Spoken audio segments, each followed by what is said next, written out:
है जैसे सूरज का ढलना कमजोरी का प्रतीक है, कोई गलत बात है, खराब बात है, अशुभ है।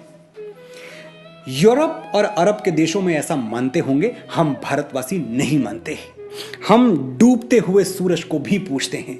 हमारे लिए पश्चिम में अस्त होता सूर्य उतना ही श्रद्धेय है जितना पूर्व में उदय होता हुआ सूर्य, क्योंकि सूर्य देवता है और दिशा बदलने से देवता के लिए हमारा भाव नहीं बदल जाता।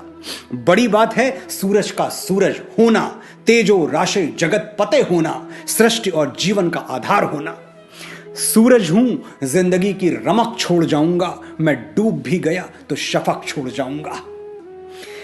हर साल दीपावली के 6वें दिन, तिथियों की भाषा में कहूं तो कार्तिक शुक्ल पक्ष की 6वीं तिथि को 30 करोड़ भारतवासी अस्त होते हुए सूर्य देवता के आगे नतमस्तक हो जाते हैं और अगले दिन सप्तमी तिथि को उगते हुए सूर्य को अर्घ्य देते हैं।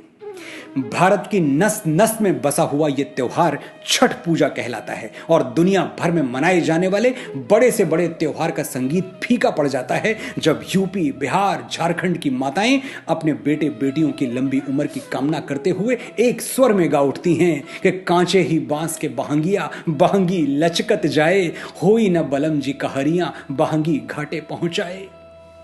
मैं समझता हूं इतना करुण, इतना संवेदनशील, इतना मन को छू लेने वाला, इतना माटी से जुड़ा हुआ और इतना भावना से भरा हुआ गीत शायद ही कोई दूसरा हो। छठ माता कौन हैं, इसके बारे में अलग अलग धारणाएं हैं। पुराणों में नवरात्रि में पूजी जाने वाली मां कात्यायनी को ही छठ माता कहा जाता है। सनातन धर्म में उन्हें भगवान ब्रह्मा की मानस पुत्री माना गया है। मानस पुत्री यानी वो बेटी जिसके जन्म में शरीर की कोई भूमिका ना हो, मन से मन का मिलन हुआ, तरंगे टकराई, ब्रेन की एनर्जीज मिल गई और संतान का जन्म हो गया। हॉलीवुड की साइंस फिक्शन फिल्मों में म्यूटेंट्स का जन्म ऐसे ही होता है, हम विश्वास भी कर लेते हैं, लेकिन हजारों साल पहले वेदों पुराणों में लिखी गई ये बातें हमको अविश्वसनीय लगती हैं, कोरी कल्पना लगती हैं। एक बार ठहर के सोचिएगा कि आगे बढ़ने की अंधी दौड़ में हम कितना पीछे जा चुके हैं। अपने सच को झूठ मानते हैं और दूसरों के झूठ को सच।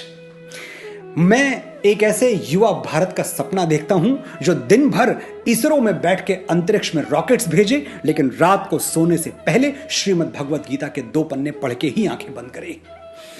मॉडर्न होने का मतलब मूर्ख होना नहीं है। और विश्वास मानिए, अगर हम अपने रीति रिवाजों से, अपनी